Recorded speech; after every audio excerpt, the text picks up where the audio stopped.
दोस्तों इस वीडियो में इतनी सारी खबरें हैं कि समझ नहीं आ रहा है शुरुआत कहां से करूं। लेकिन आप लोग एक काम करें, वीडियो को शुरू होने से पहले ही चैनल को सब्सक्राइब कर लें अगर अभी तक नहीं किया है।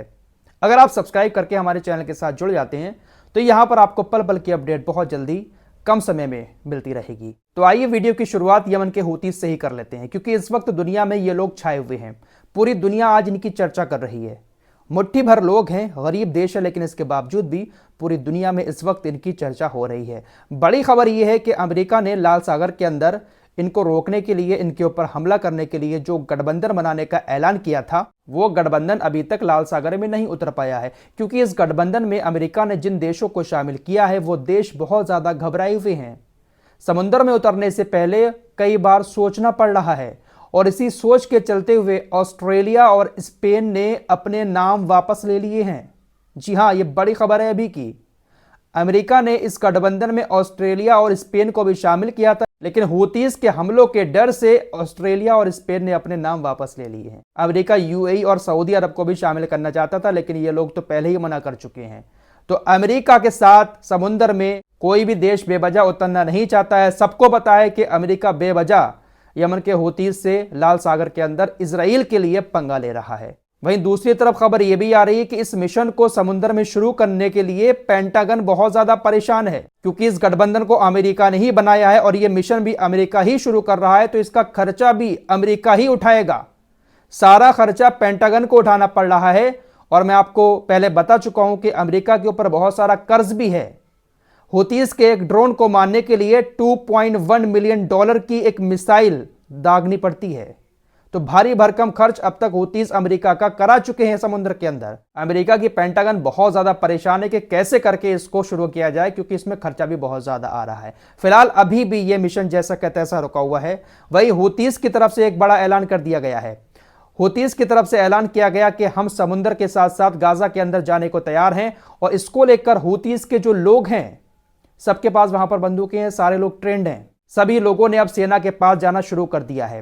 ये हूतीज जो आपकी स्क्रीन पर दिखाई दे रहे हैं, ऐसी लुंगी बांधते हैं, नंगे पैर रहते हैं, लेकिन इनको आता सब कुछ है। ये समुद्र के मगरमच्छ हैं, और जो हूतीज समुद्र में उतरकर हमला करते हैं वो इसी तरह के कपड़े पहनते हैं। हूतीज की जो दूसरी आर्मी है जो जमीनी स्तर पर कार्रवाई करती है वो अलग वर्दी पहनती है, लेकिन समुद्र वाले जो लोग हैं ना, वो यही मगरमच्छ हैं जो हर किसी को फटाक से पकड़ लेते हैं। दोस्तों ऑस्ट्रेलिया और स्पेन ने अमेरिकी गठबंधन से अपने नाम वापस इसलिए भी लिए हैं क्योंकि कल ही हूतीज के एक बड़े नेता अब्दुल मलिक अल हौती का बयान आया था। उन्होंने चेतावनी दी थी इन सभी देशों को कि आपके लिए भला यही होगा कि आप इस गठबंधन से अपने नाम को वापस ले लें, वरना इसका असर आपके पूरे देश की अर्थव्यवस्था पर पड़ने वाला है। तो शायद इन्हीं सारी वजहों के चलते हुए इन देशों ने अपने नाम वापस ले लिए हैं, और मुझे यकीन है कि जो और भी देश बचे हैं वो देश भी इस गठबंधन से अपना नाम वापस ले लेंगे।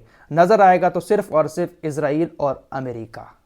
मेरे दोस्तों अमेरिका ये क्या करता है आइए आपको दिखाता हूं। यूक्रेन के लोगों का ब्रेन वॉश करके, यूक्रेन का साथ देने का दिखावा करके इसने यूक्रेन को अब अकेला छोड़ दिया है। रशिया और यूक्रेन के बीच जब युद्ध शुरू हुआ तो इसने यूक्रेन की बहुत ज्यादा मदद की, पैसा भी दिया, हथियार भी दिए, मदद की, और इसको आगे बढ़ाता रहा रूस के खिलाफ। लेकिन अब इसने यूक्रेन को अकेला छोड़ दिया है। एंटनी ब्लिंकन, ये जो विदेश मंत्री हैं अमेरिका के, इन्होंने एक प्रेस कॉन्फ्रेंस में बताया कि अमेरिका के पास लगभग पैसा खत्म हो चुका है, और अब जो यूक्रेन को फंडिंग अमेरिका की तरफ से मिल रही थी वो फंडिंग हम बंद करते हैं।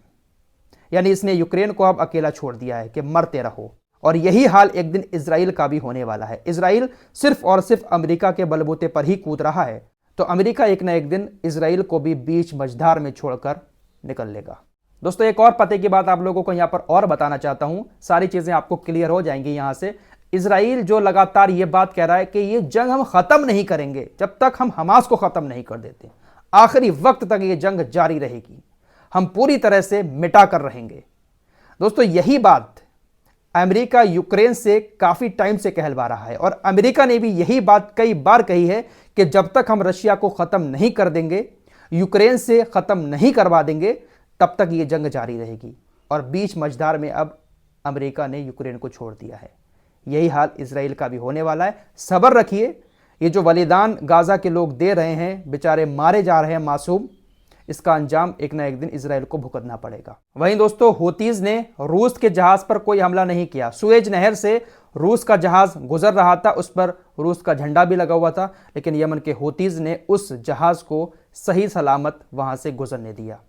उस जहाज पर हमला नहीं किया क्योंकि रूस हूतीज के साथ है। हूतीज ये बात पहले भी कह चुके हैं कि हमारे साथ भी बहुत बड़ी बड़ी ताकतें हैं, ईरान है, रूस है, वहीं नॉर्थ कोरिया भी है।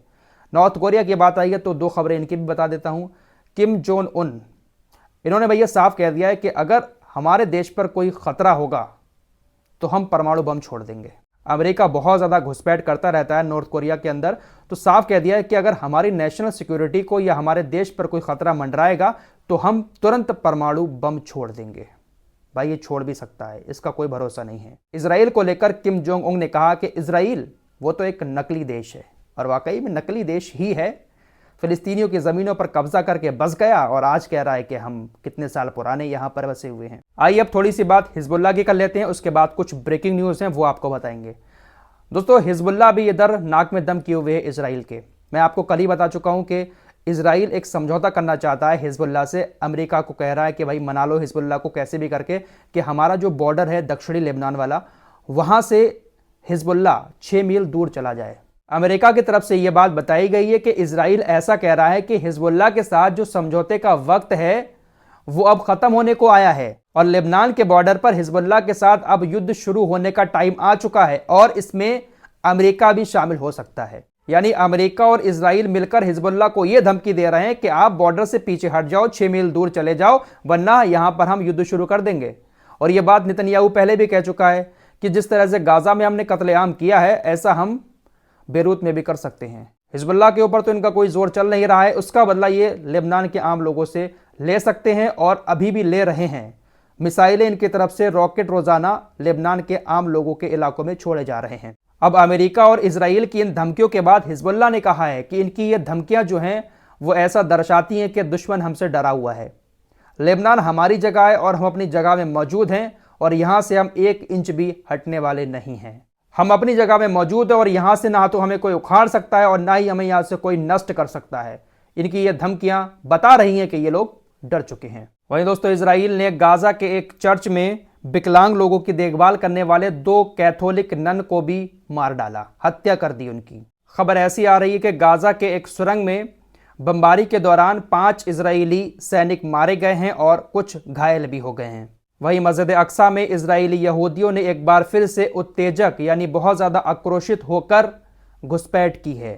फिलहाल 100 बात की एक बात यह है कि इजराइल पूरी तरह से अब घिर चुका है। इजराइल को समझ नहीं आ रहा है कि वो क्या करे। इसी खुन्नस में वो आम लोगों के ऊपर अभी भी बमबारी किए जा रहा है। वहीं अमेरिका के साथ जो देश गठबंधन में शामिल हुए थे वो अमेरिका के कहने पर अभी भी लाल सागर में नहीं उतरे हैं और अमेरिका अभी भी लाल सागर में अकेला घिरा हुआ है। दोस्तों ये सारी चीज़ें जो है ना, इससे आप समझ सकते हैं कि ये जो लोग अपने आप को सुपर पावर कहते हैं कि हम ऐसे हैं वैसे हैं, और जो एक भौकाल दुनिया में लोगों ने पैदा कर रखा था, कम से कम इस जंग के बाद ये तो लोगों को समझ में आ चुका है कि अमेरिका और इजराइल जैसे देश जो हैं वो इतने ताकतवर भी नहीं हैं जितना लोग इनसे डरते हैं। फिलहाल इस रिपोर्ट में इतना ही, मिलते हैं एक और नई वीडियो के साथ, तब तक के लिए अपना ख्याल रखिए।